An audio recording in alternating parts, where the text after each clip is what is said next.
ॐ विश्वं दर्पणदृश्यमाननगरी तुल्यन्निजान्तर्गतं पश्यन्नात्मनि मायया बहिर्भूतं यथा निद्रया यः साक्षात् कुरुते प्रबोधसमये स्वात्मानमेवाद्वयं तस्मै श्रीगुरुमूर्तये नमः इदं श्रीदक्षिणामूर्तये बीजस्यान्तरिवाङ्कुरो जगदिदं प्राङ्निर्विकल्पं पुनः मायाकल्पितदेशकालकलना वैचित्रचित्रीकृतं मायावीव विजृम्भयत्यभिमहायोगीव यस्वेच्छया तस्मै श्रीगुरुमूर्तये नमः इदं श्रीदक्षिणामूर्तये तस्मै श्रीगुरुमूर्तये नमः इदं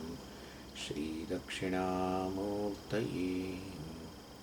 ॐ सहनाववतु सहनौ भुनक्तु सह वीर्यङ्करवावहै तेजस्विनावधीतमस्तु मा विद्विषावहै।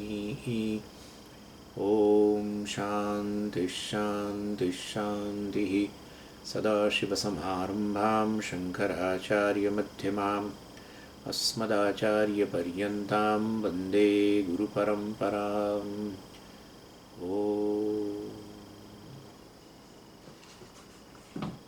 नेव्याशीमो श्लोक।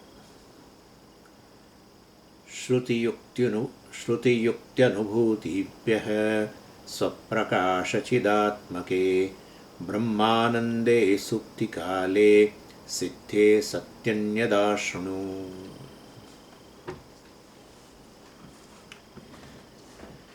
આમ તો આપણે 98મા શ્લોક સુધી જોઈ ગયા હતા, પરંતુ આ થોડું જરા પાછું પહેલો આનું રિવાઇઝ કરવા માટે આ 89મા શ્લોકથી જોઈએ. શ્રુતિયુક્તિ અનુભૂતિભ્યઃ સ્વપ્રકાશ ચિદાત્મકે બ્રહ્માનંદે સુપ્તિકાલે સિદ્ધે સતી અન્યદાશ્રુણ. એટલે પહેલાં બ્રહ્માનંદ તો સિદ્ધ થઈ ગયો સુષુપ્તિના ઉદાહરણ દ્વારા આપણે જોઈ ગયા. આ શેની ચર્ચા ચાલે છે?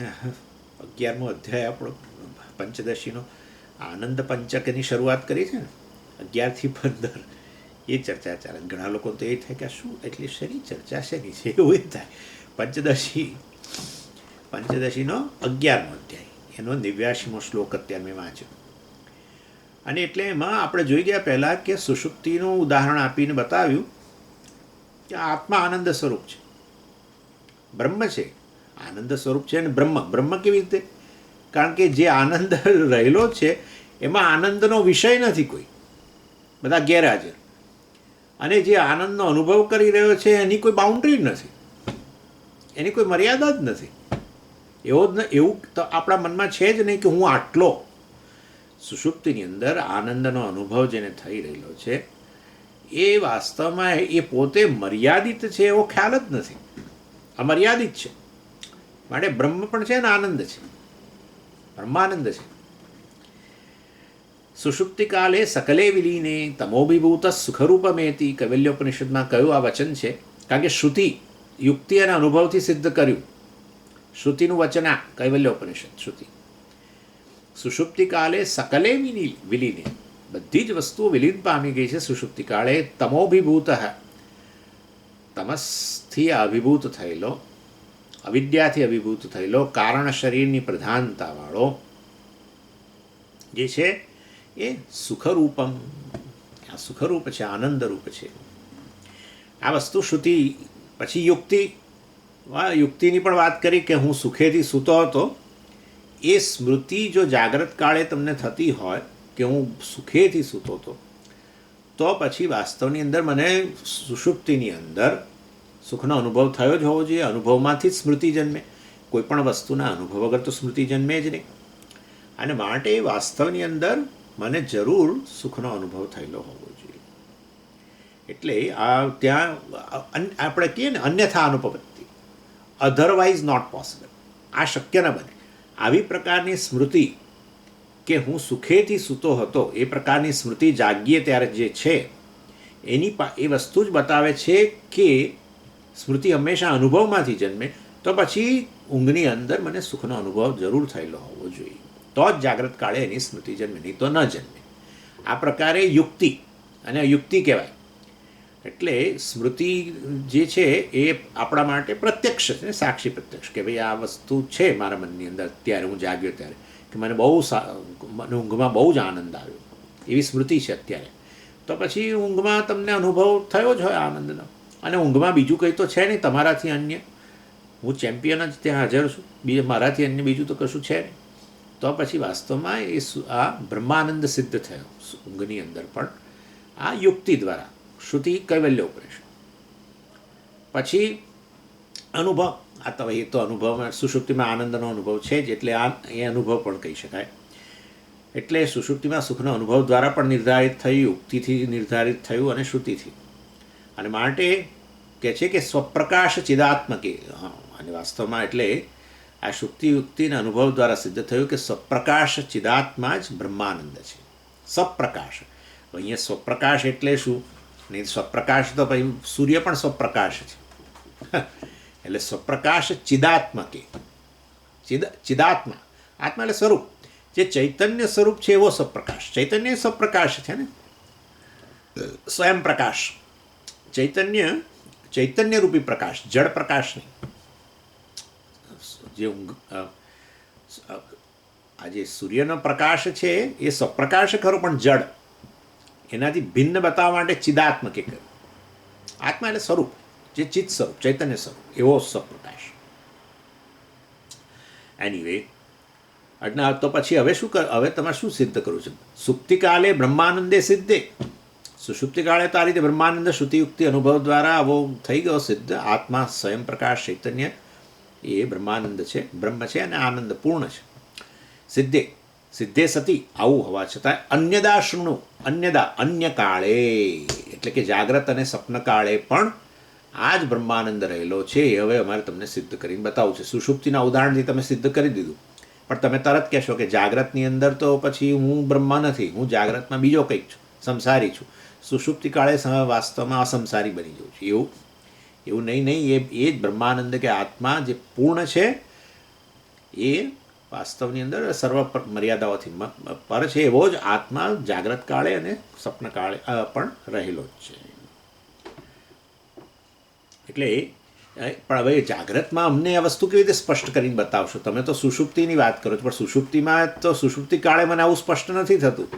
આ તો જાગ્યા પછી આ બધું બોલીએ છીએ, શ્રુતિ યુક્તિ અનુભવથી આ બધું થાય છે. સુષુપ્તિમાં હું આનંદ સ્વરૂપ હતું, બધું બરાબર છે, પણ જાગ્રત કાળની અંદર એ જ બ્રહ્મ કે આનંદ સ્વરૂપ હું રહેલો છું, એ કેવી રીતે સિદ્ધ કરશો? સ્વપ્નમાં પણ એ જ બ્રહ્મ કે આનંદ રહેલો છે, હું વાસ્તવમાં બ્રહ્મ છું, આનંદ છું, એવું કેવી રીતે સિદ્ધ કરશો? એટલે અમારે હવે તમને એ સિદ્ધ કરીને બતાવવું પડશે ને એમ. અને જાગ્રત કાળે સિદ્ધ થશે તો સ્વપ્નમાં આપોઆપ સિદ્ધ થશે. પાછું નહીં તો આ પ્રશ્ન થાય, સ્વપ્નમાં સ્વામીજી કેવી રીતે સિદ્ધ કરશો? ભાઈ જાગ્રત કાળે સિદ્ધ થઈ જાય. જાગ્રત કાળમાં જે વસ્તુ સ્પષ્ટ હોય ને એના સંસ્કાર પડે. જાગ્રત કાળમાં એના સંસ્કાર પડે, અને એ સંસ્કારમાંથી જ સ્વપ્નની ઉત્પત્તિ થાય. એટલે કેટલાક લોકો જાગ્રત કાળે આ વાંચ્યા કરતા તો એમને સ્વપ્ન એના જ આવે પાછા. આપણા બધું વેદાંતનું શ્રવણ વગેરે કરતા હોઈએ ને જાગ્રત કાળે બહુ જ, અથવા વાંચતા હોઈએ ને બધું, તો સ્વપ્નમાં ઘડી એના સપના આવે. કારણ કે સ્વપ્નમાં સંસ્કારથી જ આવે છે બધું. સંસ્કાર છે ને જાગ્રતના સંસ્કાર, જાગ્રતની વાસના. એટલે જાગ્રત કાળે જો આ વાસના થઈ ગઈ હોય, સિદ્ધ દ્રઢ થઈ ગઈ હોય કે હા ખરેખર બરાબર છે, હું જ બ્રહ્મ છું, તો પછી સ્વપ્નમાં એને અનુરૂપ જ આવશે. સ્વપ્નમાં બીજું કશું છે જ નહીં. અને એટલે વાસ્તવમાં જાગરણના સંસ્કારોથી જ સ્વપ્નમાં વૈશિષ્ટ્ય આવતું હોય છે. એનીવે, એટલે સુષુપ્તિમાં સ્વભાવથી આનંદ છે. જાગ્રતમાં આ બધો પુરુષાર્થ કરીને અમારે જાણવું પડશે કે હું જ બ્રહ્મ કે આનંદ છું, અને એ જાગ્રતમાં એના સંસ્કાર પછી દ્રઢ થઈ જશે તો સ્વપ્નમાં પણ એવો જ પ્રકારનો વાસ્તવમાં આપણને અનુભવ થાય. એટલે આ રીતે પછી વાસ્તવમાં હવે બાકીની બે અવસ્થાઓ જે છે એમાં પણ આ જ આત્મા જે બ્રહ્મ છે, આનંદ સ્વરૂપ છે, રહેલો છે, બતાવવું પડશે. એટલે હવે શું કરે છે? સુષુપ્તિ જેની અવસ્થા છે એની જ બાકીની બે અવસ્થાઓ છે એ બતાવે છે. સુષુપ્તિમાં જે વાસ્તવમાં આત્માની જ આ સુષુપ્તિ અવસ્થા છે અને એમાં આનંદ બ્રહ્મ છે, એ જ વાસ્તવમાં આત્મા કે બ્રહ્મની બાકીની બે અવસ્થાઓ છે, જાગ્રત અને સ્વપ્ન, એ સિદ્ધ કરશે. એટલે પહેલાં એ બતાવે છે.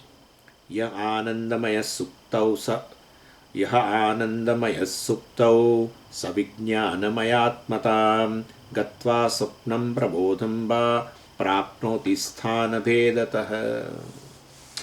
એટલે સુષુપ્તિ કાળે તો આનંદમય છે, પણ જ્યારે જાગીએ, જાગ્રતમાં આવીએ, ત્યારે એ જ આનંદમયને વિજ્ઞાનમય અને મનોમય કહેવામાં આવે છે. તો જરા હું તમને હમણાં સમજાવું છું. આ કારણ શરીરને આનંદમય ને આ બધી વસ્તુઓ ગોળ ગોળ બહુ ફરે છે. એટલે અને સુષુપ્તિ એટલે કારણ શરીર, અને સુષુપ્તિ એટલે આનંદમય ને આવું બધું. એટલે બહુ પ્રશ્નો થતા હોય છે, અહીંયા બહુ પ્રશ્નો થતા હોય છે. એ જરા હું તમને એ ટૉપિક લઉં છું હમણાં. એક સહેજ જરા ડાયવર્ઝન થશે, પરંતુ એ જરૂરી છે. એટલે આનંદમય જે સુષુપ્તિમાં છે એ જ વાસ્તવમાં જાગ્રત કાળે વિજ્ઞાનમય અને સ્વપ્ન કાળે મનોમય કહેવાય છે.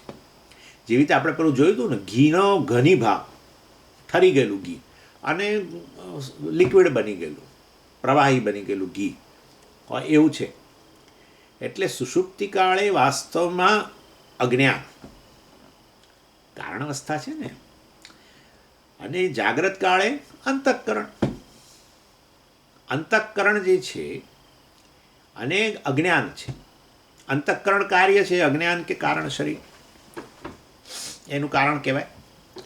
એટલે વાસ્તવમાં અંતઃકરણનો લય થઈ જાય છે ને સુષુપ્તિમાં, અજ્ઞાનમાં, પોતાના કારણમાં. એને તો કારણ શરીર કહ્યું. એટલે વાસ્તવની અંદર જેવી રીતે ઘીનો ઘની ભાવ હોય, ઠરી ગયેલું અવસ્થા, અને તરલ ભાવ હોય, એવી રીતે અજ્ઞાન અંતઃકરણ છે. એટલે મનોમય જે છે, મનોમય પ્રધાનતા હોય તો આપણે સ્વપ્ન કહીએ, વિજ્ઞાનમય પ્રધાનતા હોય તો જાગ્રત અવસ્થા કહીએ. એટલે એવી રીતે આનંદમય જે છે એ જ આ ઘનીભૂત આનંદમય એ જ વાસ્તવમાં તરલ પ્રવાહી બન્યો. તો અંતઃકરણ આવ્યું ત્યારે જ બને.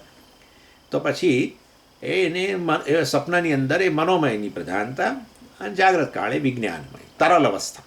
કોની? અજ્ઞાનની તરલ અવસ્થા, કારણ શરીરની તરલ અવસ્થા. કારણ શરીર ઘનીભૂત ઘી, અને કાર્ય જે છે એની તરલ અવસ્થા. આ તમે કઈથી લીયા? આ ચર્ચા થઈ ગયેલી છે પહેલાં ઘીનું ઉદાહરણ દ્વારા. એટલે પછી બહુ ચર્ચા, પછી તો મારે ફરી પાછું 50મા શ્લોકમાં એ ત્યાં જવું પડે. એટલે પછી અતિશય ચર્ચા ન થાય બધી વસ્તુ. આપણે કરેલી છે ચર્ચા. એટલે આ વાસ્તવની અંદર આનંદમય જે છે, જેમ ઘીની બે અવસ્થાઓ છે એવી રીતે આનંદમય છે આ ઘીના ઘનીભૂત અવસ્થા સમાન છે, અને મનોમય વિજ્ઞાનમય છે એની તરલ અવસ્થા છે. અને માટે આનંદમય જે છે સુષુપ્તિમાં એ જ વાસ્તવમાં વિજ્ઞાનમય મનોમય છે. એટલે એ કેવી રીતે પણ એ વિજ્ઞાનમય મનોમય બની જાય છે? સ્થાન ભેદતા, સ્થાન બદલાય છે માટે. એટલે આનંદમય જ્યાં જાય છે એ સ્થાનના ભેદથી જ મનોમય કે વિજ્ઞાનમય કહેવાય છે. આનંદમય પણ કોણ છે? કોણ? જીવ, બીજું કોણ? પણ તમે તો કહો છો આત્મા. પણ ઉપાધિ છે ને ભાઈ, અવિદ્યા ઉપાધિ સહિતનો છે ને બ્રહ્મ. એટલે એને જ તો જીવ કહીએ આપણે. અને એ જ પછી વાસ્તવની અંદર અવિદ્યામાંથી ઉત્પન્ન થાય અંતઃકરણ. તો અંતઃકરણ બ્રહ્મ અંતઃકરણ સહિતનું મનોમય, બ્રહ્મ અંતઃકરણ, અને પછી આગળ સ્થૂળ શરીર સાથેનું તાદાત્મ્ય વગેરે બધું. એટલે પછી વિજ્ઞાનમય વગેરે પૂર્ણ વ્યક્તિ. ઇન શોર્ટ, બ્રહ્મની અવસ્થા તમે કહો, અથવા બ્રહ્મની આ ઉપાધિઓ સહિતની જે છે એની અવસ્થા કહો. કેમ? તો બ્રહ્મની અવસ્થા અને બ્રહ્મની ઉપાધિઓ સહિતની અવસ્થામાં ભેદ નહીં? ના, ભેદ નહીં. કેમ? કારણ કે ઉપાધિઓ મિથ્યા છે માટે. એટલે ખરેખર તમે બ્રહ્મની દ્રષ્ટિથી એ કહી શકો, અથવા આ ઉપાધિઓની દ્રષ્ટિથી, આપણે જેને પ્રાજ્ઞ વિશ્વ વગેરે કહીએ છીએ એ જ. બીજું શું ત્યારે? વિશ્વ, પ્રાજ્ઞ અને તૈજસ. ચાલો, એની એટલે હવે એટલે સ્થાન ભેદને કારણે જ આનંદમય વિજ્ઞાનમય મનોમય બને છે. તો એ કયા સ્થાન? અને સુષુપ્તિમાં કયા સ્થાનમાં રહે છે જીવ? તો એને કારણે આનંદમય કહો છો. એને કયા સ્થાનમાં જાય છે આ શરીરમાં, જેને કારણે તમે એને વિજ્ઞાનમય કહો છો? એ કયા સ્થાનમાં જાય છે જેને કારણે એ જીવને તમે મનોમય કહો છો? સારું, ચાલો તો એ તમને કહીએ સ્થાન કયા કયા છે. નેત્રે જાગરણમ કંઠે સ્વપ્ન સુપ્તિરદંબુજે આપાદમસ્તકમ દેહમ વ્યાપ્ય જાગર્તિ ચેતન. એટલે સુષુપ્તિ કાળે વાસ્તવમાં જીવ જે છે એ હૃદંબુજે, અંબુજે એટલે અંબુની જાયતે ઇતિ અંબુજ, એટલે પાણીમાં જે જન્મે ને એને અંબુજ કહેવાય, કમળ. હૃદ અંબુજે, હૃદય કમળ. આ હૃદયને હંમેશા કમળ સાથે જ સરખાવે. તમે જોજો હૃદય કમળમાં, એ તો બધા આપણા ભજનોમાં હૃદય કમળ હોય ને ગીતોમાં હૃદય કમળ હોય, કારણ કે છે ને કમળ જેવું જ છે ખરેખર.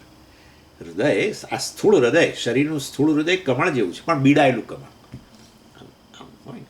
તમે પેલું બીડાયેલું કમળ હોય ને આમ ઊંધું કરો તમે, એવું આ હૃદય છે.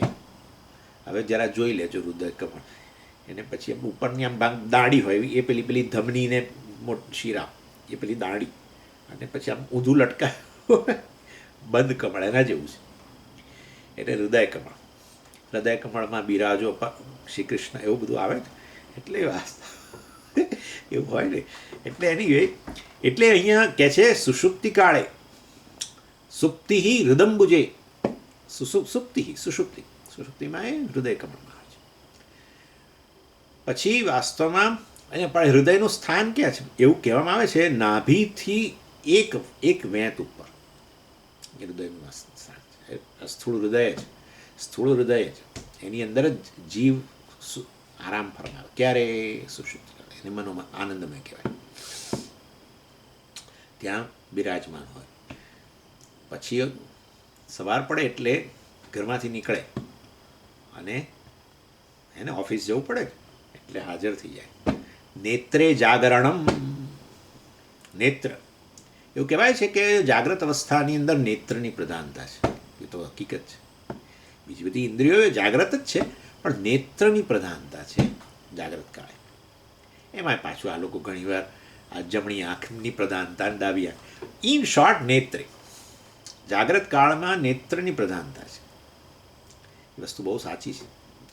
એનીવે, એટલે નેત્રે, હવે એ જીવ ત્યાંથી નીકળીને સુષુપ્તિમાં તો પોતાના ઘરમાં બિરાજમાન હતો, હૃદયની અંદર. હૃદય અંતઃકરણનું સ્થાન, ત્યાં અભિવ્યક્તિ થઈ એ જ તો જીવ, બીજું કોણ? એટલે કોની? બ્રહ્મની અભિવ્યક્તિ થઈ એ જ તો જીવ ને.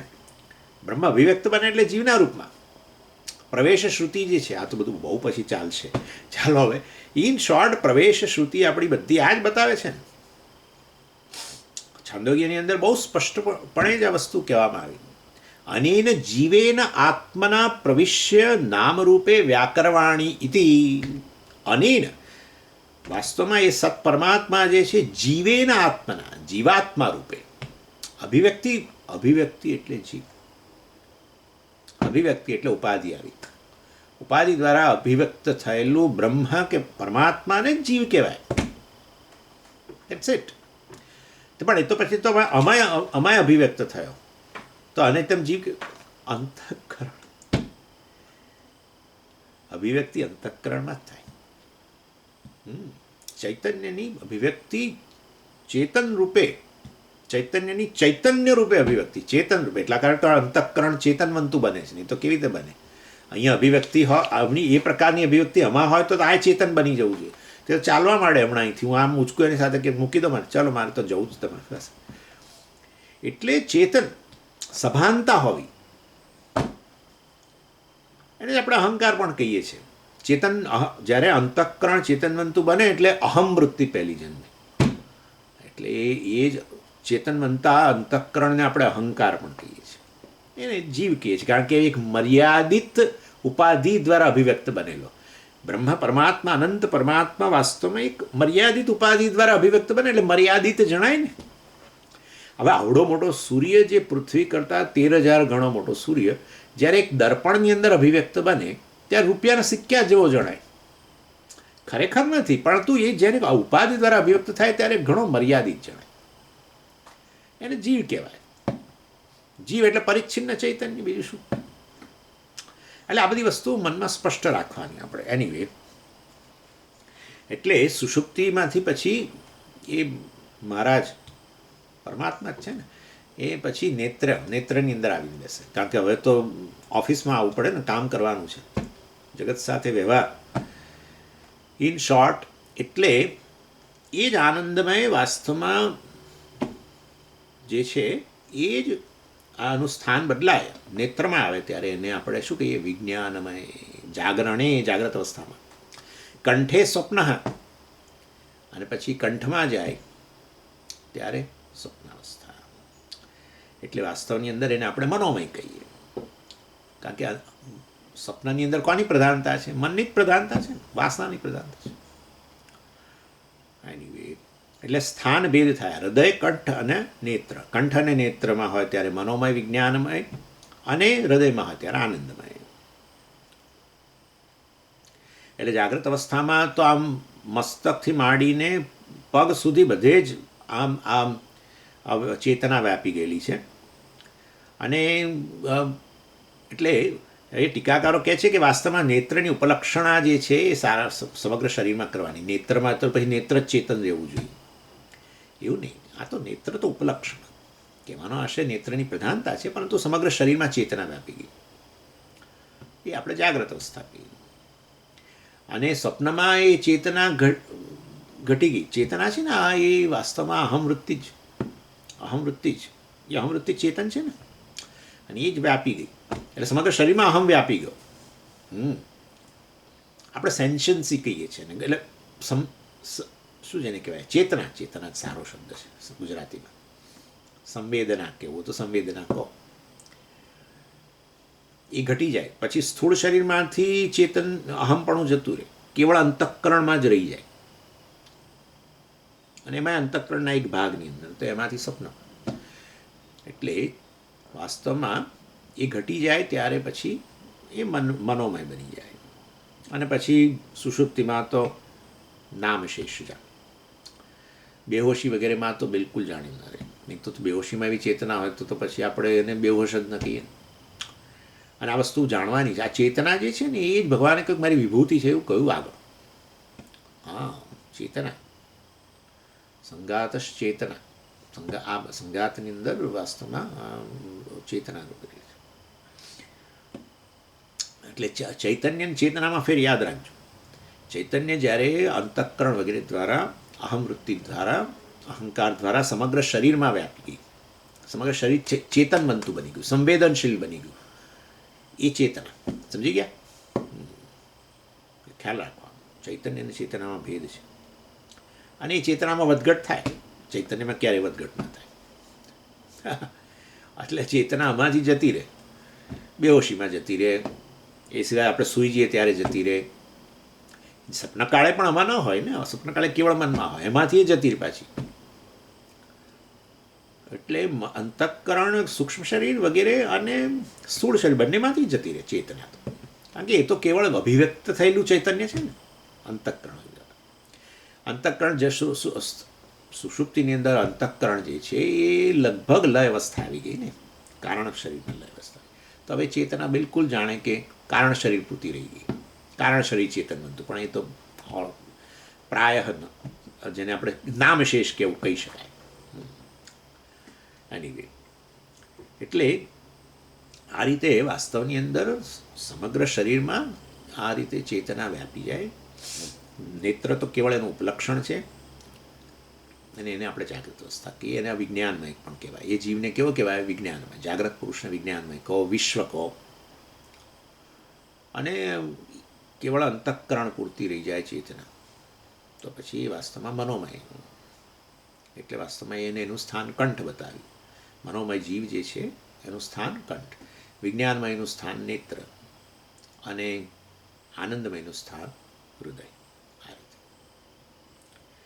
એટલે આ પણ સમગ્ર શરીરમાં વ્યાપી જાય છે વાસ્તવમાં ચેતના. એનો આશય શું છે એ વસ્તુ સમજાવે છે. દેહતાદાત્મ્યમાપન્ન તપ્તાય પિંડવત્તત અહમ મનુષ્ય ઇત્યેવમ નિશ્ચિત્યૈવાવતિષ્ઠતે. એટલે શરીરની સાથે તાદાત્મ્ય સંબંધ થઈ જાય, અર્થાત એવી પ્રતીતિ થાય કે આ શરીર હું છું, બસ. નામ જાગ્રત અવસ્થા. બરાબર. એટલે મેં કહ્યું ને સમગ્ર શરીર, કારણ કે ચેતના વ્યાપે એટલે તરત સભાનતા આવી. સભાનતા, સેન્સિટિવિટી. શરીર ચેતન બનતું બન્યું. શરીર ચેતન બનતું બન્યું અર્થાત વાસ્તવની અંદર હું શરીર છું એ પ્રકારની સભાનતા. એટલે જેવી રીતે વાસ્તવમાં સર્પ જે છે એની અંદર એટલે કે આ શરીર હું છે પ્રકારનું માટે ઉદાહરણ આપું છું તમને, કે આ સર્પ છે એવું જ્યારે તમે કહો ત્યારે સર્પ અને આ બંનેનો અભેદ નિશ્ચય થઈ ગયો, તાદાત્મ્ય. આ જે છે ખરેખર રજ્જુની વસ્તુ છે. આ જ્યારે કહું આ સાપ છે ત્યારે તો ખરેખર પેલી રજ્જુને બતાવું છું, પરંતુ આ એટલે પેલી રજ્જુ અને સર્પ બંનેને જાણે અભેદ થઈ ગયો. એવી ને એવી રીતે વાસ્તવમાં અહીંયા પણ એવું જ છે. જ્યારે હું કહું કે આ શરીર હું છું, ત્યારે હું તો ખરેખર વાસ્તવમાં કંઈક ચૈતન્ય જ છું સ્વરૂપથી તો, પરંતુ આ શરીર સાથેનો તાદાત્મ્ય, એને કહેવાય દેહ તાદાત્મ્ય અવસ્થા. શરીર સાથે તાદાત્મ્ય સંબંધ, આ જાગ્રત અવસ્થા, બીજું શું, આનું નામ જ જાગ્રત અવસ્થા. એટલે શરીર સાથે તાદાત્મ્ય સંબંધનો મતલબ થયો કે હું શરીર છું એવો નિશ્ચય થયો. આ લોકો એના માટે ઉદાહરણ આપ્યું તપ્તાય પિંડવત. એટલે અગ્નિ જે છે એ વાસ્તવમાં અગ્નિની ઉષ્ણતા છે, પણ જ્યારે લોખંડને વ્યાપી જાય ત્યારે આપણે કહીએ કે લોખંડ ગરમ છે.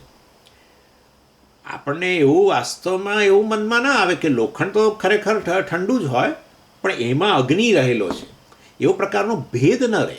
આપણે કહીએ કે આ લાલ ચોળ લોખંડ છે અથવા બહુ ગરમ છે આ લોખંડ, એમ કહીએ. ચા ગરમ છે તમે કહો ત્યારે ખરેખર તમે શું માનો છો? ખરેખર ચામાં અગ્નિ વ્યાપી ગયેલો છે. ચાની કણી, હમણાં ચા પીધી ને એટલે પછી એ ઉદાહરણ. ચા જે છે, ચાની તમે જે પેલી ભૂકી એ ઠંડી જ ને, અને જળ એ ઠંડુ, કંઈ ખાંડ નાખી અંદર એ ઠંડી મતલબ કે નોર્મલ ના. ચા ગરમ છે, ચા ક્યાંથી ગરમ હોય? અગ્નિ ચાને જળને વગેરેને વ્યાપીને રહેલો છે. પણ આપણે એવું નથી કહેતા, બેને બદલે એક જ વસ્તુ કરી દઈએ છીએ. ચાને ગરમ કહીએ છીએ, જે વાસ્તવમાં ઠંડુ હતું એને ગરમ કહીએ છીએ. સ્વભાવથી જે વસ્તુ ઠંડી એને ગરમ કહીએ. એટલે વાસ્તવની અંદર આ શરીરની અંદર ખરેખર આ શરીર ઉપાધિ વગેરે જે છે એમાં ચેતનતાની જે પ્રતીતિ થઈ રહેલી છે એ તો વાસ્તવમાં ચૈતન્યને કારણે છે. પરંતુ જાણે કે આ શરીર હું છું આવું જ્યારે કહીએ ત્યારે વાસ્તવમાં આપણે શરીર અને આત્મા જે છે ચૈતન્ય છે એનું તાદાત્મ્ય થઈ ગયું, અને એના કારણે તો નિશ્ચય થાય છે હું મનુષ્ય છું વગેરે. અને આ પ્રકારનો વાસ્તવમાં એના માટે આપણને પછી કોઈ સંશય વગેરે રહેતો જ નથી. હું શરીર છું, મનુષ્ય છે એ પ્રકારનું. એટલે અહીંયા બતાવ્યું કે તમે કહ્યું કે નેત્રની અંદર જાગૃત અવસ્થામાં ચૈતન્ય વ્યાપી ગયો અથવા પેલો આનંદમય વ્યાપી ગયો. ચાલો એને આપણે તો વિજ્ઞાનમાં કહો છો, એટલે સમગ્ર શરીરમાં વ્યાપી ગયું એટલે શું? તો કે જુઓ હું મનુષ્ય છું તમે જે કહો છો એ વસ્તુ જ સિદ્ધ કરે છે કે વાસ્તવમાં આનંદમય જે છે જે એ ખરેખર આ સમગ્ર સ્થૂળ શરીરને વ્યાપી ગયો, એની સાથે તાદાત્મ્ય કરી લીધું. વ્યાપી ગયો અર્થાત તાદાત્મ્ય કરી લીધું. અને એને કારણે વાસ્તવમાં હું મનુષ્ય કહું ત્યારે વાસ્તવમાં ખરેખર આપણે બે વસ્તુ એમાં જોતા જ નથી, એક જ વસ્તુ જોઈએ છે. એક જ વસ્તુ જોઈએ એનો અર્થ કે તાદાત્મ્ય થઈ ચૂક્યું છે. તાદાત્મ્ય અધ્યાસ મતલબ તાદાત્મ્ય ન થાય, કારણ કે તાદાત્મ્ય થવા માટે બે વસ્તુ જોઈએ મિનિમમ. તાદાત્મ્ય થવા તદ આત્મા યસ્ય તદ આત્મા યસ્ય, આ એનું સ્વરૂપ બની જાય એનું. જેવી રીતે લોખંડ અને અગ્નિનું તાદાત્મ્ય બોલી શકો, બે વસ્તુ છે ત્યાં. શરીર અને આત્માનું તાદાત્મ્ય ન બોલી શકાય, તાદાત્મ્ય અધ્યાસ બોલાય, કારણ કે શરીર નામની કોઈ વસ્તુ ખરેખર સ્વતંત્ર વસ્તુ નથી. જેવી રીતે તમે કહો કે જળ અને તરંગનું તાદાત્મ્ય થઈ ગયું એના જેવી વાત છે, ખરેખર એક જ વસ્તુ છે. પરંતુ વાસ્તવમાં આ રીતે એક મિથ્યા છે ને એક સત્ય છે, એટલે એમાં તાદાત્મ્ય ન બોલાય, તાદાત્મ્ય અધ્યાસ. મિથ્યાને સત્ય કહી દેવું, આત્માને અનાત્મા કહી દેવું, આત્માને અનાત્મા જેટલો કહેવો, અનાત્માનો આત્મા પર અધ્યારોપ કરો વગેરે એ પ્રકારની વસ્તુ. તરંગનો તમે છે જે નામરૂપ છે એનો જળ પર અધ્યારોપ કરો અને જળને તરંગ જેટલું માનો, તો આપણે એક વાસ્તવમાં આ પ્રકારે એમ કહીએ કે તરંગ અને જળ વચ્ચે તાદાત્મ્ય છે, આ તાદાત્મ્ય અધ્યાસ છે એવું કહીએ. લોખંડ અને અગ્નિનું તો ઉદાહરણ આપીએ છીએ, પરંતુ ખરેખર એ ઉદાહરણ સફિશિયન્ટ નથી. લોખંડ અને અગ્નિમાં ખરેખર બે વસ્તુ છે જ, અને એ બંને એકબીજાને વ્યાપી જાય છે. એવું તરંગ અને જળ નામની બે વસ્તુઓ નથી, સમજો આ વસ્તુ. પણ તમે એમ કહો કે તમે જળનું સ્વતંત્ર અસ્તિત્વ ન માનો અને કેવળ તરંગનું જ અસ્તિત્વ માનો, આ તરંગ છે એમ તમે કહો, એટલા માટે પેલું ઉદાહરણ આપ્યું કે આ સાપ છે. અરે ભાઈ પેલો આ તો વાસ્તવમાં પેલા રજ્જુને બતાવી રહ્યું છે. હા, પણ રજ્જુ જાણે કે રહી જ નહીં, અને સર્પનો અધ્યારોપ થઈ ગયો. થયું ને એવું થયું ને. એવી રીતે તમે કહો કે આ તરંગ જ છે, ત્યારે તમે ખરેખર પેલું સત્ય જળને ભૂલી જ ગયા. આવી વસ્તુ છે. એટલે આને કહેવાય તાદાત્મ્ય. જે સત્ય વસ્તુ છે એ જાણે કે એનું અસ્તિત્વ જ ન રહ્યું, અને જે પેલી મિથ્યા વસ્તુ છે એ સત્ય બની ગઈ. મિથ્યામાં સત્યપણું આવ્યું ક્યાંથી? પેલા સત્યના તાદાત્મ્યને કારણે. જળ ન હોય તો પછી તમારા માટે તરંગ સત્ય રહેવાનું જ ક્યાં છે? પણ તમે કહો કે આ તરંગ છે અને સત્ય છે તરંગ, તો એનો અર્થ એવો થયો કે જળ પેલું જે સત્ય છે એનો અધ્યાસ આ આત્મામાં થઈ ગયો. અર્થાત એને તમે આ તરંગ જેટલું માનવા પડે. અથવા તો તરંગનો તમે શાના પર અધ્યારોપ કર્યો? સત્ય જળ પર અધ્યારોપ કર્યો. રજ્જુને તમે સર્પ જેટલી માની અથવા સર્પનો રજ્જુ પર અધ્યારોપ કર્યો, આઈધર. ત્યારે બેમાંથી એક જ વસ્તુ રહી ગઈ હવે. એટલે જ તમે આવું બોલો છો આ સાપ છે.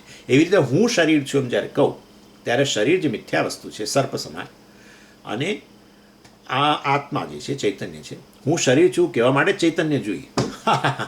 શરીરની સભાનતા વગર હું શરીર છું બોલો જ કેવી રીતે? એટલે વાસ્તવની અંદર ચૈતન્ય છે જ, પણ ચૈતન્ય જાણે આપણા માટે રહ્યું જ નહીં. ચૈતન્યને આપણા માટે કોઈ એટલા માટે તો વર્ષોના અભ્યાસ પછી એ હું કેવળ ચૈતન્ય છું આટલું સ્ફૂરતું જ નથી. વર્ષોના અભ્યાસ પછી આટલું જ જોઈએ. બ્રહ્મજ્ઞાન એટલે શું? હું કેવળ ચૈતન્ય છું, શુદ્ધ ચૈતન્ય. ના સાહેબ, એ તો કદી નથી આવતું. સાહેબ આ વસ્તુ છે, આટલું જ જોઈએ. હું ચૈતન્ય છું, દેટ્સ ઇટ. આનું નામ બ્રહ્મજ્ઞાન છે. પણ એ તો આવે જ નહીં ને. હંમેશા હું મનુષ્ય છું, આ છું, તે છું, કાકા છું, ફલાણો છું, ભત્રીજો છું, એ જ બધું આવે. બીજું કંઈ આવે જ નહીં. આનું નામ તાદાત્મ્ય અધ્યાસ. તાદાત્મ્ય નહીં, યાદ રાખજો. તાદાત્મ્ય અધ્યાસ. અગ્નિ લોખંડ વચ્ચે તાદાત્મ્ય, રજ્જુ સર્પ જળ તરંગ વચ્ચે તાદાત્મ્ય અધ્યાસ. ભૂલ ભૂલ ભૂલ થઈ ગઈ છે. ખરેખર આ બને જ નહીં. જ્યારે બતાવી રહ્યો છું આ સર્પ છે ત્યારે સર્પ છે જ નહીં. આ બહુ મહાન વસ્તુ છે. ખાલી ટોર્ચ લગાડવાની જરૂર છે તો પેલો સર્પ ઉડી જાય. હા, સર્પ તરત ઉડી જાય. સર્પ રજ્જુમાં સમાઈ જાય એવું કહો. ચાલો, બે વસ્તુ છે નહીં, એક જ છે. અમે એક જ કહીએ છીએ ને, આ સાપ છે એવું કહીએ ત્યારે એક જ વસ્તુ કહીએ છીએ ને. પણ ના, આ રજ્જુ છે.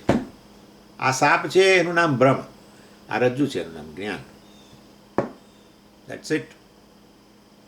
આટલું કરવાનું છે. હું મનુષ્ય છું એને બદલે હું ચૈતન્ય છું. જે ચૈતન્યને કારણે શરીરનું અસ્તિત્વ છે, જે ચૈતન્યને કારણે તમે મનુષ્ય શરીરની સભાનતા છે માટે બોલો છો તમે. અજ્ઞાનને કારણે છેવટે તો હું મનુષ્ય છું કહો છો. પરંતુ જે શરીરની તમને સભાનતા છે, જે શરીરનું અસ્તિત્વ તમારા થકી છે, એ વાસ્તવમાં ચૈતન્ય તમે છો. એટલે હું મનુષ્ય છું અજ્ઞાન, હું ચૈતન્ય છું એ જ્ઞાન. That's it. આ સાપ છે અજ્ઞાન, આ રજ્જુ છે જ્ઞાન. That's it. આવું છે. શું દેટ્સ ઇટ કરો સ્વામીજી? જન્મો જન્મ જોઈએ એના માટે. હું ચૈતન્ય છું આટલું કહેવા માટે કેવળ ચૈતન્ય છું. કેવલ એટલા માટે કૈવલ્યોપનિષદમાં કેવલ ચૈતન્ય છે. તો કેવળ ચૈતન્ય પછી આ બધું બાકી બધું શું? બધું ચૈતન્ય થઈ જશે. જ્યારે તમે કહેશો હું ચૈતન્ય છું ત્યારે બધું ચૈતન્ય થઈ જશે. તમે કહેશો હું શરીર છું ત્યારે તમારાથી બધું જુદું રહેશે.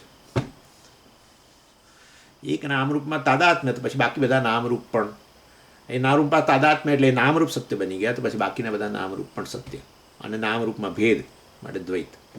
બધું આવ્યું. હું ચૈતન્ય કહ્યું તો પછી તમારાથી અન્ય કશું રહ્યું જ નહીં. બ્રહ્મૈવાહમ ઇદમ સકલમ ચિન્માત્ર વિસ્તારિતમ. ચિન્માત્ર વિસ્તારિતમ. કેવળ ચૈતન્ય છે બધો વિસ્તાર, વિલાસ. હું જળ છું એવું એણે કહી દીધું તરંગે, બસ પતી ગયું. That's it. બધું બની ગયું. એક જ ક્ષણની અંદર બધું બની ગયું. પણ જળે ભૂલમાં હું તરંગ છું એમ કહ્યું તો બીજા તરંગ સાથેની લડાઈ ચાલુ થઈ ગઈ. તરંગે કહ્યું હું જળ છું, બસ તો બધા તરંગો બની ગયો. બધા તરંગો બની ગયા. બ્રહ્મજ્ઞાનનું સ્વરૂપ આવું છે. એટલી મોટી વસ્તુ છે ને. ચાલો, એટલે ભાઈ પછી આ દેહ તાદાત્મ્ય વગેરે જે અભિમાન છે એને કારણે આપણી વિવિધ સ્થિતિ પણ જે બનતી હોય છે એની પણ વાત કરે છે. ઉદાસીન સુખી દુઃખી ઇત્યવસ્થાત્રયમે ઉદાસીન સુખી દુઃખી ઇત્યવસ્થાત્રયમેત્યસૌ સુખ દુઃખે કર્મ કાર્યે તો ઉદાસીન્યમ સ્વભાવતઃ. એટલે શરીર સાથે તાદાત્મ્ય એક થાય, એક ઐક્ય એટલે કે તાદાત્મ્ય થાય તો પછી જીવની ત્રણ અવસ્થા બીજી આવે. એક છે ઉદાસી, જ્યાં સુખ દુઃખ કશું નથી, શાંતિ છે. આ ઉદાસીન અવસ્થાની પણ વાત કરી, હું તમને સમજાવું છું હમણાં. પછી ઈષ્ટ પદાર્થની પ્રાપ્તિ થાય, શરીર વગેરે સાથે તાદાત્મ્ય થયું, જાગ્રત અવસ્થા. તો એમાં એક તો આ ઉદાસીન અવસ્થા કે જેમાં સુખ દુઃખ નથી, તમે શાંતિ બેઠા છો, સુખે નથી દુઃખે નથી, પણ શાંતિ છે, ઉદાસીન અવસ્થા. બીજું કોઈ બીજી અવસ્થા કંઈ ઈષ્ટ વસ્તુ પ્રાપ્ત થાય તો હું સુખી, એ પ્રકારની અવસ્થા આવે. અનિષ્ટ વસ્તુની પ્રાપ્તિ થાય તો પછી હું દુઃખી. એટલે આ સુખ અને દુઃખ અથવા હું સુખી હું દુઃખી એ પ્રકારનો ખ્યાલ ન હોય તમારા વિશે, ત્યારે ઉદાસીનતા, શાંતિ હોય. અસૌ એટલે અસૌ એટલે આ શરીરની સાથે એક થયેલો જે પેલો જીવ છે, એ શરીરમાં જ્યારે રહેલો છે નેત્રે જાગ્રત અવસ્થાની અંદર, ત્યારે 3 પ્રકારનો અનુભવ કરે, સુખનો, દુઃખનો અને આ ઉદાસીનતા. એટલે કે છે સુખ દુઃખે કર્મ કાર્યે સુખ દુઃખે, કર્મનું કાર્ય છે ને, પહેલાં જે કર્મ કરેલા છે એનાથી ઉત્પન્ન થાય છે આ સુખ અને દુઃખ. પુણ્ય કર્મને કારણે સુખ, પાપ કર્મને કારણે દુઃખ. અને એ કોઈ કર્મફળ ન હોય તો શું હોય? ઔદાસીન્યમ સ્વભાવતઃ. તો પછી વાસ્તવમાં કોઈ કર્મફળ ન હોય તો એમાં ઉદાસીનતા હોય છે, ન સુખ હોય ન દુઃખ હોય. કર્મફળ ન હોય તો ઉદાસીનતા સ્વભાવથી જ છે, શાંતિ સ્વભાવથી છે. સુખ દુઃખ કર્મોને કારણે, ઉદાસીનતા માટે કોઈ કારણ નહીં. આવું હોય છે, આવું આપણે આ ઉદાસીનતા પણ હોય છે. ઉદાસીનતા એટલે પેલો એ તમોવસ્થા નહીં, હા, તમોવસ્થાની વાત નથી કરતો, પણ સુખ ના હોય ને દુઃખ ના હોય છતાં શાંતિ હોય. આ જે છે એમાં કોઈ કારણ નથી, એટલે પેલું સ્વભાવ કહ્યું. સ્વભાવ એટલે શું? જે કારણ ના હોય. અને સુખ અને દુઃખ જન્મે તો કારણ, પુણ્ય પાપ કર્મ. એટલે આ રીતે અહીંયા કહે છે સુખ દુઃખે કર્મ કાર્યે તું એટલે પરંતુ ઔદાસીન્યમ સ્વભાવત, સ્વભાવથી વાસ્તવમાં ઉદાસીનતા. અને એ વસ્તુ વધારે સમજાવે છે. આ ઉદાસીનતા એટલે આપણને થાય કે હું ઉદાસીન સંપ્રદાયનો બની જાઉં, તો પછી આમ બેઠો હોઉં ચીપીઓ રાખીને અગ્નિ પાસે, બસ બધા આવતા જતા હોય, હું બસ આમ જ કરીને બેઠેલો રહું, અથવા ઝાડ નીચે, અથવા આમ કરીને. એક મને બહુ આ વસ્તુ આવે છે મારા મનની અંદર, આમ કરીને બસ આડા પડી પેલા વિષ્ણુ ભગવાનની જેમ ઉદાસીન અવસ્થા. બધા આવતા જતા હોય, હરિઓમ મહારાજ. ઉદાસીન અવસ્થાની આપણે વાત કરી હતી, વધારે બતાવે છે. એટલે ત્રણેય વચ્ચેનો ભેદ, સુખ દુઃખ અને આ ઉદાસીનતાનો. અને સુખ દુઃખમાં પાછા ભેદ બતાવશે હવે. બાહ્ય ભોગાત મનોરાજ્યાત સુખ દુઃખે દ્વિધા મતે સુખ દુઃખાંતરાલેષુ ભવે તુષ્ણીમ અવસ્થિતિ. જો સુખ દુઃખ જે છે એ 2 પ્રકારના હોય. એક તો બાહ્ય ભોગાત, બાહ્ય ભોગ, બહારના ભોગો, એટલે બધા વિષય. સરસ મજાનો મગની દાળનો શીરો મળે તો કેવો આનંદ થઈ જાય, અને માથું ચડ્યું તો દુઃખ થાય. આ બાહ્ય ભોગ. બીજા પ્રકાર મનોરાજ્યાત, બીજો પ્રકાર છે મનોરાજ્યને કારણે સુખ દુઃખ થવું. આમ બેઠા હોઈએ જાગ્રત અવસ્થાની અંદર અને આપણને વિચાર આવે આવું થશે તો બહુ જ મજા, એટલે આનંદ ઉત્પન્ન થાય. જો આ કરીશ ને તો આમ થઈ જશે. અને હજુ તો બધું તો મનમાં જ ચાલે છે, બહાર નથી કશું થયું. આમ કરીશ ને તો આમ થઈ જશે. જો આ નોકરી અત્યારે છોડી દઉં ને પેલી નોકરી લઈ લઉં તો આટલો પગાર આવે દર મહિને, પછી એ પગારમાંથી હું આમ કરું તેમ કરું. શેખ આપણા શેખ ચલ્લી, એટલે એ પણ આનંદ જન્મ્યો ને અંદર, મનોરાજ્ય. એટલે મનોરાજ્યાત બાહ્ય ભોગાત સુખ દુઃખી દ્વિધા મતે. 2 પ્રકારના સુખ દુઃખ છે, મનોરાજ્યથી પણ હોય. એ બાહ્ય ભોગાત એટલે બાહ્ય નિમિત્ત તેને કારણે જે હોય એને ભોગ કહે છે. એમાં જેમાં આપણે બધા જગતના વિષયોને અધીન હોય, એ જગતના વિષયો પ્રાપ્ત થાય પ્રારબ્ધ અનુસાર, એમાં આપણું સ્વતંત્રતા ન હોય. આ સમજો, આ 2 પ્રકારના સુખ દુઃખમાં ભેદ છે. બાહ્ય વિષયોથી તમને જે સુખ દુઃખ જન્મે છે એમાં પેલું પ્રારબ્ધ જવાબદાર છે.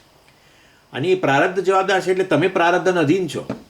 કારણ કે કયું પ્રારબ્ધ પાકશે ને એને કારણે સુખ આવશે કે દુઃખ આવશે, આપણને આપણી સ્વતંત્રતા નથી. એટલે પરંતુ મનોરાજ્ય દ્વારા જે સુખ દુઃખ જન્મે મનની કલ્પનાઓ ધરે એમાં તમારી સ્વતંત્રતા છે. તમે બેસીને આ શરૂ કરો ચિંતન એટલે પછી શરૂ થાય.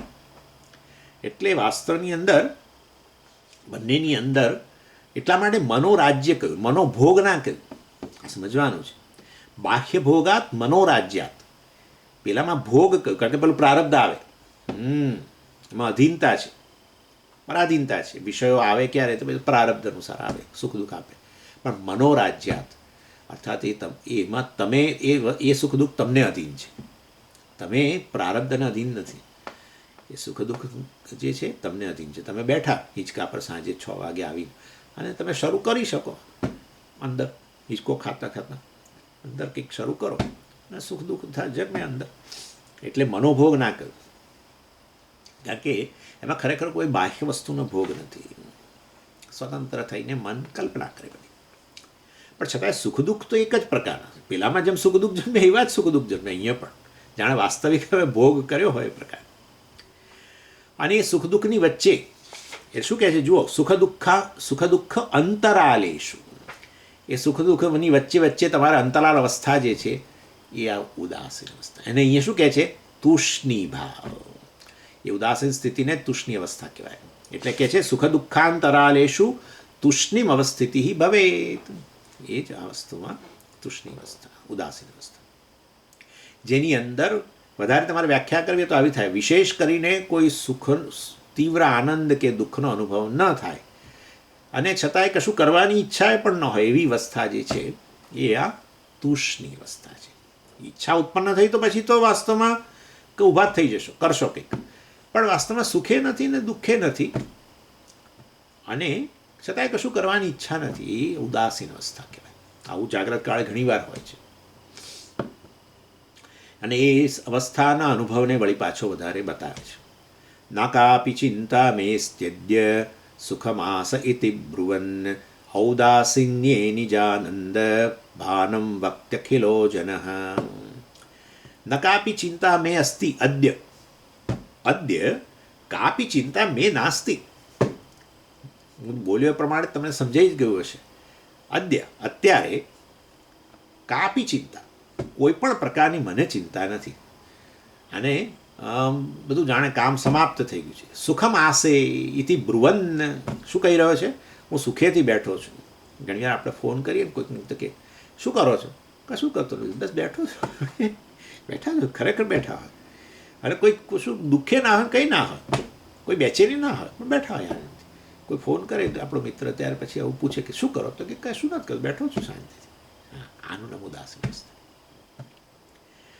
એનીવે, અને ઔદાસીન્યે નિજાનંદ ભાનમ વક્તિ અખિલો જન.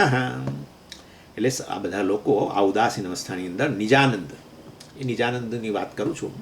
એ નિજાનંદના ભાવ જે છે એ બતાવે છે. અર્થાત સુખી આનંદથી બેઠો છું, આ શાંતિથી બેઠો. કદાચ એવું ના કે આનંદથી બેઠો છું, કે શાંતિથી બેઠો છું, કશું કરતો નથી, એમ કે આ નિજાનંદ કહેવાય.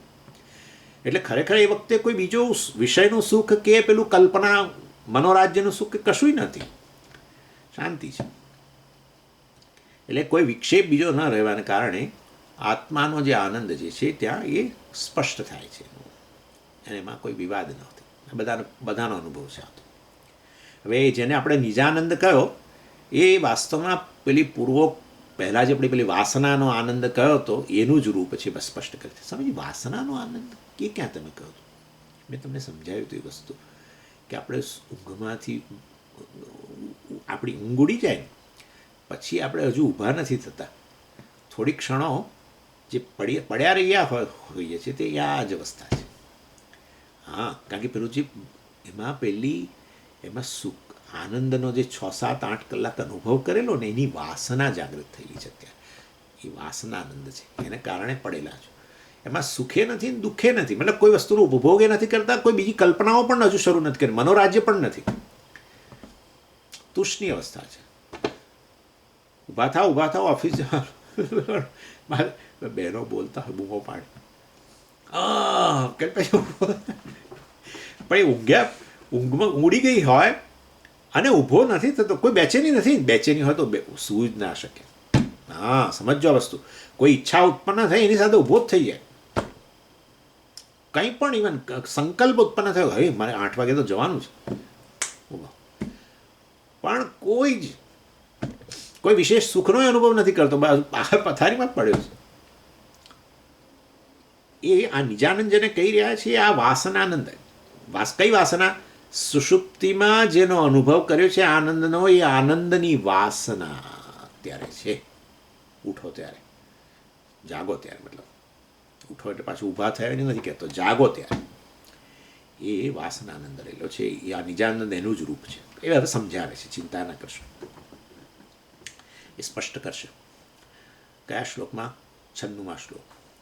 અહમસ્મિત્યહંકાર સામાન્યાચ્છાદિતત્વતઃ નિજાનંદો ન મુખ્યોયમ કિંત્વસૌ તસ્ય વાસના. બહુ સુંદર, બહુ વધુ વિશેષ ગંભીર ચર્ચા હવે શરૂ થઈ. સમજાવે છે કે જે નિજાનંદ કહીએ છીએ, નિજાનંદ એટલે સ્વરૂપભૂત આનંદ જે છે, એ સ્વરૂપભૂત આનંદનું જ વાસ્તવમાં આ રૂપ છે, એવું કેમ નથી કહેતા તમે? એટલે અહીંયા આમ તો ખરેખર કોઈ વિષય નથી, અને બ્રહ્માનંદ જે છે એનું ભાન પડશે, તો પણ વાસ્તવની અંદર, કારણ કે તમે સુષુપ્તિમાં બ્રહ્માનંદનો અનુભવ કર્યો છે, હવે ખાલી જાગ્યા જ છો, તો એને તમે વાસનાનંદ કેમ કહો છો? કારણ કે વાસ્તવમાં છે ને કંઈક મિક્સ થઈ ગયું છે. મિક્સ ના થયું તમે બ્રહ્માનંદ કત. તમે જાગો ત્યારે આનંદની વાસના જ છે. કયો આનંદ? સુષુપ્તિનો આનંદ. સુષુપ્તિમાં કયો આનંદ હતો આપણે જોઈ ગયા? બ્રહ્માનંદ. તો પછી અત્યારે તમે વાસનાનંદ એવું કેમ કહેવા માંડે પાછું?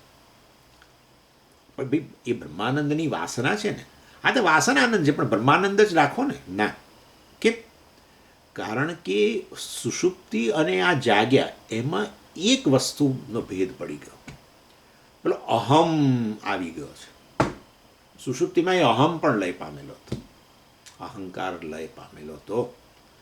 ત્યારે વસ્તુ વાસ્તવ અહંકાર લય પામે એ જ બ્રહ્માનંદ.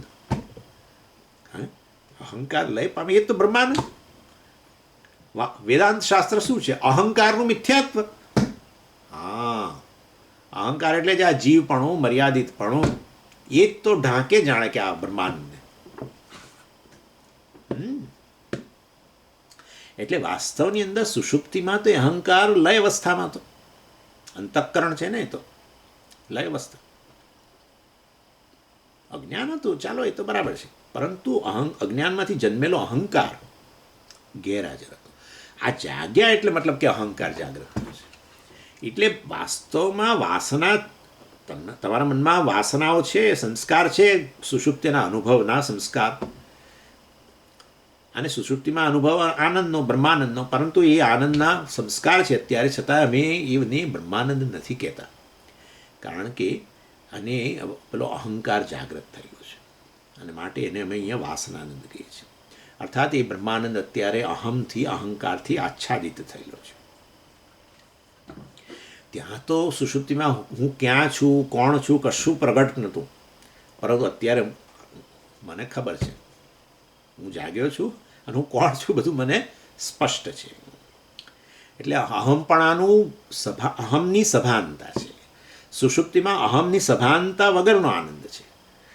જાગ્રત આજે જાગ્યા છીએ એની અંદર અહમની સભાનતા સહિતનો આનંદ છે. આનંદ છે જરૂર, બેચેની નથી કોઈ પ્રકારની, અને એ જેનો અનુભવ કર્યો છે એને જ વાગોળીએ છીએ. આવું થાય છે જ ને, જેનો અનુભવ, જે આનંદનો અનુભવ કર્યો હોય એને વાગોળીએ થોડીક ક્ષણ, અનુભવ પતી ગયા પછી. દાખલા તરીકે તમે રસગુલ્લા ખાઓ ત્યારે તો તમે એ આનંદનો અનુભવ કરી રહેલા છો સીધો, પણ એ પતી ગયા પછી એ થોડોક સમય આનંદ રહેશે ને, એમ મારું કહેવું છે. થોડોક સમય આનંદ જે રહે છે એ આનંદની વાસના કહેવાય. પેલો જે આનંદનો અનુભવ કર્યો એની વાસના, એના સંસ્કાર, અનુભવમાંથી જ સંસ્કાર જન્મે, વાસના જન્મે. એટલે એવી રીતે સુષુપ્તિમાં જે બ્રહ્માંડનો અનુભવ કર્યો, જેવા જાગ્યા એટલે પેલી એ આનંદની વાસના પ્રગટ થઈ છે. એટલે વાસનાનંદ કહો એ બરાબર છે, પરંતુ એ વાસનાનંદ એવું અલગ નામ આપવા પાછળનું કારણ આટલું જ છે, કારણ કે પેલો અહંકાર એ જાગૃત થયો છે, અહંકારથી આચ્છાદિત છે. માટે તમને અહમની સભાનતા છે, હું કોણ છું, ક્યાં છું, અત્યારે પથારીમાં છું, આટલા વાગે, બધી સભાનતા છે તમને જાગ્યા એટલે વાસ્તવની અંદર અને દેહ સાથેની તાદાત્મ્ય હોય જ. જાગ્યા એટલે બીજું શું હોય? દેહ સાથેનું તાદાત્મ્ય તો હોય જ ને. સ્વામીજી, હું જાગ્યો પણ દેહની સભાનતા નહોતી. આવું તો ના, કદી ના હોય. જાગો એટલે દેહની સભાનતા હોય છે. અહંકાર જાગ્રત થયો એની સાથે સમગ્ર દેહમાં અહમપણું આવી જ ગયું. પરંતુ હજુય તમે પેલા વાસનાઓને કારણે અનુભવ જે થયો છે, આટલો સરસ 6, 7, 8 કલાકનો આનંદનો અનુભવ કર્યો છે, એની જે વાસનાઓની જાગૃત થયેલી છે, એ આનંદની વાસના જે છે એને કારણે તમે આનંદનો અનુભવ કરી રહ્યા છો અત્યારે પણ. એ વાસ્તવમાં વાસનાનંદ છે. એટલે હું સુખી છું, અત્યારે આનંદમાં છું એવું કહીએ તો પણ એ હું એટલે આ શરીર મન બુદ્ધિવાળો તો એ પ્રકારની સભાનતા તો રહેવાની છે. એટલે બીજી શરીરની વિશેષતાઓ પ્રત્યે ઉદાસીનતા હોય, પરંતુ શરીર મનવાળો છું એ ભાન છે. એટલે એને અહીંયા નિજાનંદ કહેવામાં આવે છે. સીધો બ્રહ્માનંદ કહેવામાં નથી આવતો. અને એટલે તો પછી આ નિજાનંદ શું વસ્તુ છે? તમે પાછું હવે આ બીજું લઈ આવ્યા. હા, નિજાનંદ એ જ વાસ્તવમાં આ બ્રહ્માનંદની વાસના છે, બીજું કશું નથી. અને અમે પહેલાં વાસનાનંદ કહેતા હતા, હવે એને નિજાનંદ કહીએ છીએ. એટલે સુષુપ્તિમાંથી વાસ્તવની અંદર ઉઠીએ ત્યારે સુષુપ્તિના આનંદનું તો વાસ્તવમાં અત્યારે હવે જાગી ગયા એટલે સુષુપ્તિનો આનંદ અત્યારે અનુભવ નથી કરતા. અને બીજા જાગ્રતના કોઈ પદાર્થોનો પણ આપણે આનંદનો અનુભવ નથી કરતા. હજુ શરૂ જ નથી કર્યું, ઊભા જ નથી થયા. અને છતાંય આનંદ છે. તો એ પેલી આનંદની વાસનાઓ, બ્રહ્માનંદના આનંદ જે આનંદ છે એની વાસના છે. અને એટલે ઉદાસીનતાની અંદર બ્રહ્માનંદની વાસના રહેલી છે, જેને અમે નિજાનંદ કહીએ છીએ. સમજી ગયા? જે જાગો છો તમે ત્યારે ઉદાસીન અવસ્થા જ છે ને.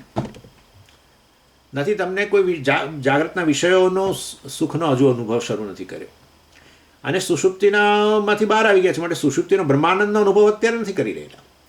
ત્યારે કેવળ પેલી આનંદની વાસનાઓ જ છે, અને કારણે આનંદમાં છો. એટલે આ ઉદાસીન અવસ્થા છે તમારી. એ ઉદાસીન અવસ્થામાં નિજાનંદ કહીએ છીએ. બ્રહ્માનંદ નહીં કહેવાય, કારણ કે બ્રહ્માનંદ પ્લસ આ અહંકારની જાગ્રત અવસ્થા છે. હું શરીરમાં બુદ્ધિવાળો છું, અત્યારે આનંદમાં છું, શાંતિથી છું, હજુ પડ્યો રહેલો છું, બાકી જે પણ.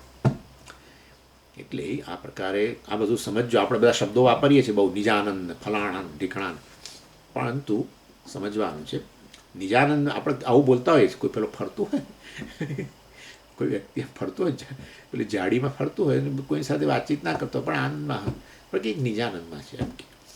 એટલે અહંકાર તો છે ને, જાગ્રત અવસ્થા છે. ભલે એ કોઈ વિષયોનો અનુભવ નથી કરતો, અને સુષુપ્તિમાં નથી, માટે બ્રહ્માનંદનો અનુભવ નથી કરતો, બાહ્ય વિષયોનો અનુભવ નથી કરતો, કદાચ મનોરાજ્યનો અનુભવ નથી કરતો, મતલબ બેઠો બેઠો કંઈક શેક ચાલી એવું નથી કરતો, તો પછી આપણે કંઈક નિજાનંદમાં છે. એટલે આપણે આ ગણવાનું વાસ્તવની અંદર આનંદની વાસનાઓ જે છે એને કારણે. પણ એ સામાન્ય રીતે એવું જાગ્રત અવસ્થાની અંદર જ્યારે ફરતો હોય ને ત્યારે એ આપણે ન બોલીએ. આ ક્યારે? કારણ કે આ વાસનાનો આનંદ છે. એટલે જાગો, તમે ઊંઘમાંથી બહાર આવો એ અનુભવમાંથી, બ્રહ્માંડના અનુભવમાંથી, ત્યારે જે અવસ્થા છે સાચી આ ઉદાસીન અવસ્થા, નિજાનંદ અવસ્થા છે એવું કહેવાય. કારણ કે કેવળ વાસનાનો આનંદ છે. જાગ્યા પછી ફરતો હોય ત્યારે કોઈ પોતે કલ્પનાઓ પણ કરીને આનંદ લેતો હોય, એવું બને. કોઈક વસ્તુનો વિચાર કરીને, ચાલો કલ્પના નહીં તો કશીક વસ્તુનો વિચાર કરી રહ્યો હોય ને એમાંથી આનંદ લઈ રહ્યો હોય, એવું બને. પરંતુ એ નહીં, ઉદાસીન અવસ્થા બિલકુલ. કારણ કે એ પેલો વિષય બન્યો આનંદ આપવા માટે, એવું કશું જ નથી. અત્યારે હજુ તો સહેજ જાગ્યો છે, બીજું કશું વિચારે પણ નથી કરતો. ઉદાસીન અવસ્થા છે, એને અહીંયા આ નિજાનંદ કહે છે. અને દ્રષ્ટાંતથી આ નિજાનંદ કે વાસનાનંદ છે એ બતાવે છે. નીરપૂરિત ભાંડસ્ય બાહ્યે શૈત્યમ ન તજ્જલમ કિંતુ નીરગુણસ્તેન નીરસત્તાનુમીયતે. બહુ સુંદર ઉદાહરણ આપે છે કે જેવી રીતે ઘડાની અંદર ઠંડુ પાણી ભરેલું હોય અને ઘડાને તમે આમ બહારથી અડો તો તમને ઠંડો લાગે છે. હવે બહાર તો તમે એ પેલી માટીની દિવાલ છે એને અડો છો, પરંતુ એ ઠંડી જે છે એને કારણે તમે શાનું અનુમાન કરો છો? અંદર પાણી કેવું થઈ ગયું છે? ઠંડુ થઈ ગયું છે. એટલે કળશની અંદર, એ ઘડાની અંદર જે પાણી છે એ ઠંડુ છે, એટલે વાસ્તવમાં બહાર ઠંડુ લાગે છે. એ તમે એ વસ્તુ સમજી જાઓ છો. એટલે ઠંડક વાસ્તવમાં એ છે પાણીનો ગુણ, અને એ ગુણનું તમે અનુમાન કરો છો શેના દ્વારા? અંદર પાણીમાં હાથ નાખીને નહીં, બહાર માટીને અડીને. એટલે કળશમાં જે પેલી કે ગળામાં જે શીતળતા મળે છે તમને, એ પેલા પાણીના ગુણને કારણે છે, પાણીના કારણે છે. એટલે વાસ્તવમાં જેવી રીતે, એટલે આ નિજાનંદ પણ ખરેખર બ્રહ્માનંદ નથી, પરંતુ એની વાસના છે, બ્રહ્માનંદની જે વાસના છે, અથવા એ બ્રહ્માનંદની વાસના દ્વારા જે છે એનું આપણે અનુમાન કરી શકીએ છીએ કે સુષુપ્તિમાં શું હતું? બ્રહ્માનંદ હતો. એટલે એવી રીતે જેમ ઘડાની દિવાલને અડીને તમે પાણીના ગુણનું અનુમાન કરો, એવી રીતે આ વાસના જાગ્યા ત્યારે વાસના અને એ વાસનાના આનંદ દ્વારા તમે શેનું અનુમાન કરી શકો? કે વાસ્તવમાં આત્મા જે છે એ આનંદ ગુણ ધરાવે છે, આનંદ સ્વરૂપ છે, બ્રહ્મ છે, આનંદ સ્વરૂપ છે. એ વસ્તુ તમે એનું અનુમાન કરી શકો છો. એટલે આ રીતે નિજાનંદ કે વાસનાનંદ એ એક જ વસ્તુ, અને બ્રહ્માનંદ વચ્ચેનો ભેદ બતાવે. અને એ પેલી ઉદાસીન અવસ્થા પણ એ નક્કી થઈ ગઈ. એટલે તમે જાગ્યા તો છો જ, અને એમાં પેલી મેં તમને કહ્યું સુખ દુઃખ અને ઉદાસીન અવસ્થા. એ ઉદાસીન અવસ્થા જે છે એ આ ઉદાસીન અવસ્થા કે જેમાં તમે કોઈ વિષયનું સુખ પણ નથી, કોઈ મનોરાજ્ય પણ નથી, અને છતાંય આનંદનો અનુભવ કરો છો. તે આનંદ બીજું કશું નથી, પેલી વાસનાઓ જાગૃત થઈ છે, અનુભવમાંથી જન્મેલી વાસના જાગૃત થઈ છે. શેનો અનુભવ? બ્રહ્માનંદનો અનુભવ. ક્યાં? સુષુપ્તિમાં. એ ક્યારે જાગૃત થાય? જાગ્યા તારે. એટલે જાગો તમે, એની સાથે જ એ બ્રહ્માનંદની વાસના જાગૃત થાય છે, અને એ વાસનાનો આનંદ તમે માણી રહ્યા છો, જેને નિજાનંદ પણ કહી શકો. અને એ દ્વારા અનુમાન શેનું થાય છે? કે સુષુપ્તિની અંદર જે આત્મા જે છે એ આનંદ સ્વરૂપ છે, એનો મેં અનુભવ કરેલો, એવું તમે અનુમાન કરી શકો. જેવી રીતે માટીની દિવાલને અડીને તમે અનુમાન કરી શકો કે અંદર પાણી જે છે એ ઠંડુ છે, એનો ગુણ ઠંડક, શીતળતા છે. અને એ વસ્તુ જે છે એને વધારે સ્પષ્ટ કરે છે. અને એમાં એનો અર્થ એવો થયો, ચાલો પહેલાં એ શ્લોક ખાલી વાંચી દઈએ, અને એ હવે એક નવો ટોપિક શરૂ થાય છે. ચાલો એ ટોપિકની સહેજ વાત કરી દઉં. પણ આ 98મા શ્લોકમાં એ વસ્તુ કહે છે, યાવદ યાવદ અહંકાર વિસ્મૃતોભ્યાસયોગત તાવત તાવત સૂક્ષ્મદૃષ્ટે નિજાનંદોનુમીયતે. જેટલો જેટલો અહંકાર તમે ભૂલતા જાઓ, એટલો ને એટલો નિજાનંદ વ્યક્ત થતો જાય છે. એટલે કારણ કે આ નિજાનંદ છે જે પેલો અહંકારથી આચ્છાદિત છે, એને આપણે કહ્યું. એટલે જેમ અહંકાર વધુ ને વધુ જે છે એ જતો જાય, તો વાસ્તવમાં એ નિજાનંદ ખરેખર પછી બ્રહ્માનંદ છે એ વસ્તુ સ્પષ્ટ થઈ જાય. એટલે એ વસ્તુ અહીંયા કહે છે. એટલે અહંકારને તમે ભૂલતા જાઓ. કેવી રીતે ભૂલી જવાનું? એટલે કહે છે અભ્યાસ યોગતઃ. અભ્યાસ યોગતઃ એટલે યોગાભ્યાસ. મેં તમને કહ્યું હતું આ પહેલું 11મું પ્રકરણ જે છે એને યોગાનંદ પ્રકરણ કહે છે ને. બ્રહ્માનંદે યોગાનંદ, એટલે કે યોગની વાત કરશે, યોગાભ્યાસ. એટલે યોગાભ્યાસ દ્વારા અહંકારને ક્ષીણ બનાવતા જાઓ, વધુ ને વધુ ભૂલતા જાઓ, સૂક્ષ્મ બનાવી દો, તો છેવટે બ્રહ્માનંદ જે છે એ તમે જાણી શકો. એ તો થાય છે સુષુપ્તિમાં. અહંકાર બિલકુલ લય જ પામી જાય છે, તો કેવળ બ્રહ્માનંદ છે. એટલે જાગ્રત કાળે અહંકાર અજાગ્રત થયો, એને કારણે પેલો બ્રહ્માનંદ ઢંકાઈ જાય છે. તો કહે છે કે જાગ્રત કાળે એ જ બ્રહ્માનંદ રહેલો છે, પરંતુ પેલો અહંકાર જાગ્રત થવાને કારણે તમને જાગ્રત કાળે બ્રહ્માનંદનો અનુભવ નથી કરી શકતા. અર્થાત તમે આ એપ્રિશિએટ નથી કરી શકતા કે હું જ વાસ્તવમાં આનંદ સ્વરૂપ છું. એ તમે સ્પષ્ટ નથી તમને થતું જાગ્રત કાળે, કારણ કે પેલો અહંકાર આવ્યો વચ્ચે પાછો. એટલે કે છે અહંકારને આ રીતે ધીરે ધીરે ધીરે ધીરે ક્ષીણ કરી નાખો યોગાભ્યાસથી. જોઈશું, આપણે ચિંતા ના કરશો. એટલે એ અહીંયા અભ્યાસ યોગત, એટલે યોગાભ્યાસ દ્વારા યાવદ યાવદ અહંકાર વિસ્મૃત. એટલે આ યોગાભ્યાસના પ્રભાવથી જેટલો જેટલો અહંકાર તમે ભૂલી જાઓ, અહંકારને ક્ષીણ બનાવી દો, એટલો એટલો તાવત તાવત વાસ્તવમાં સૂક્ષ્મ દૃષ્ટિએ હે નિજાનંદ અનુમીયતે. એટલે આ પછી આ નિજાનંદ જે વાસ્તવમાં બ્રહ્માનંદ છે એ બધું અભિવ્યક્ત થઈ જાય છે, બધું તમારા માટે સ્પષ્ટ થઈ જાય છે. આપણે એ સરળ વસ્તુ વેદાંતની અંદર આવું જે અહંકારને ક્ષીણ કરતા જવું, બધું બધું સૂક્ષ્મ બનાવી દેવો, એ એના માટે યોગાભ્યાસ જ જોઈએ. ધારણા, ધ્યાન, સમાધિ. સમાધિમાં અહંકાર બિલકુલ જાણે એકદમ સૂક્ષ્મ બની ગયો, એકદમ નિરોધ થઈ ગયો. ચિત્તવૃત્તિ નિરોધ. ચિત્તવૃત્તિ એટલે અહંકારનો નિરોધ થઈ ગયો. જોઈશું આપણે આચાર્ય કહ્યું છે એટલે મેન્શન કર્યું છે એટલે આપણે એ વાત કરીશું. પણ આપણા પાસે રસ્તો બહુ સરળ છે, અને એ રસ્તો છે અહંકાર મિથ્યા છે. That's it. અહંકારને આપણે બાધિત બોલી દઈએ છીએ. આપણે જ્ઞાનથી એને બાધિત કરીએ છીએ, કારણ કે છે જ મિથ્યા સ્વરૂપથી. એટલે આપણે અહંકારને મિથ્યા સમજીને વાસ્તવમાં હું બ્રહ્મ છું, આનંદ સ્વરૂપ છે, પૂર્ણ છું, એ વસ્તુ નક્કી. અહંકાર મર્યાદિત છે. અહંકારમાં આત્મપણું હોય તો હું અહંકાર મતલબ કે હું મર્યાદિત, અપૂર્ણ છું. જન્મ મૃત્યુ બધું આવે પછી તો, કારણ કે અહંકાર તો દેહ પર્યંત ચરેલો છે. એટલે આપણે અહંકારનું મિથ્યાત્વની વાત કરીએ. યોગી લોકો અહંકારને સૂક્ષ્મ બનાવી દેવો અને એ પછી છેવટે એનો નિરોધ કરવાની વાત કરે સમાધિમાં. ચિત્તવૃત્તિ નિરોધ. ચાલે નહીં, એ બે વચ્ચેનો ભેદ પણ આવતી વખતે સજ જોઈશું. ઓમ પૂર્ણમદ પૂર્ણમિદમ પૂર્ણાત પૂર્ણમુદચ્યતે પૂર્ણસ્ય પૂર્ણમાદાય પૂર્ણમેવાવશિષ્યતે. ઓમ શાંતિ શાંતિ શાંતિ. હરિ ઓમ શ્રી ગુરુભ્યો નમઃ. હરિ ઓમ.